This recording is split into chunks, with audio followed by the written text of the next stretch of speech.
Today is the final day of the Lambeth conference. It's the end of one part of the journey and the beginning of the next stage of the journey together.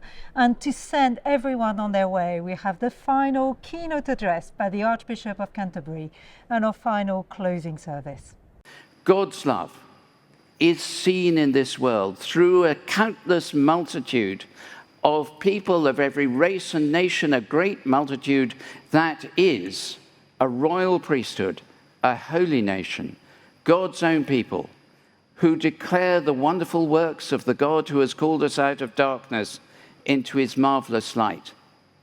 It is a multitude of those who have received mercy. The Anglican Communion is one part of that multitude. Is it argumentative? Oh, yes. Is it diverse? Immensely. Is it God's holy people? Certainly. So let us go out together in obedience, sent out as God's church for God's world. Thank you.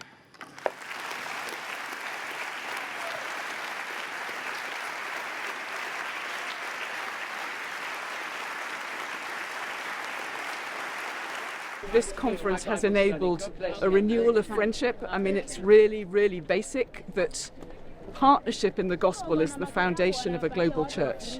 And that can be sustained through Zoom and online. But in reality, it's about embodied conversation where love is exchanged, that is incarnate. You know, Jesus came to this world in person, and now we have had chance to engage together in person. I kind of resembled to going to an oasis. It was refreshing. I found it personally, spiritually refreshing. I loved the Bible study reflections that we had in our retreat.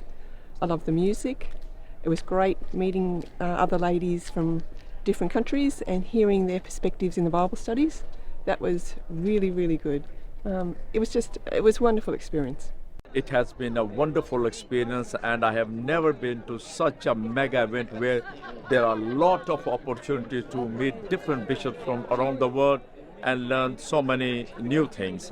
It was such a blessing, and I'm blessed, and thank God this is my first time attending the Lambeth conference, and I want to say a big thank you to the team and to the Archbishop Justin Welby for organizing and arranging everything in a very, very wonderful way. It has been a wonderful conference. I'm almost in many respects miraculous because it's important for the world that we have learned to live, or we are learning to live with our diversity, our variety, learning to live with our differences, and learning to do that because we are impelled not by our own selfish motives, but impelled by the love of God in Jesus Christ that we have known. And that way of love has made all the difference and always makes the difference for us in the church and for us in the world.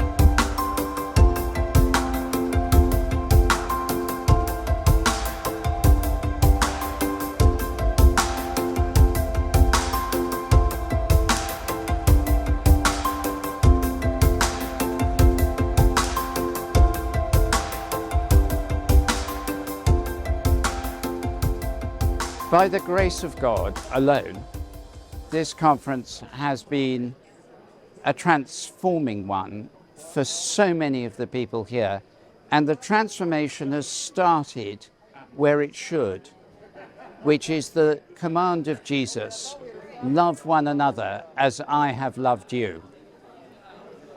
That is the big takeaway, that people have learned to love one another. We have become a communion afresh. We miss so much those who weren't here.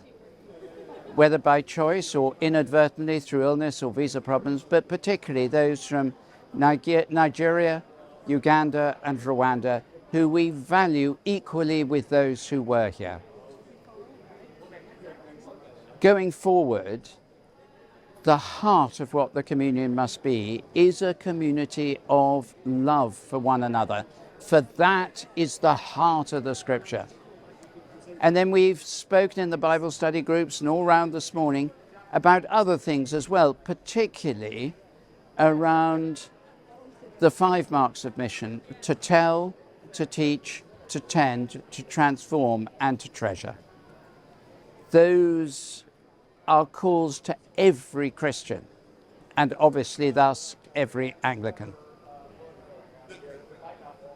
I have so valued and appreciated being with the bishops here. It has strengthened my prayer life and deepened my understanding of who God is. And I feel a deep sense of love for this communion and for all of you who will look at this.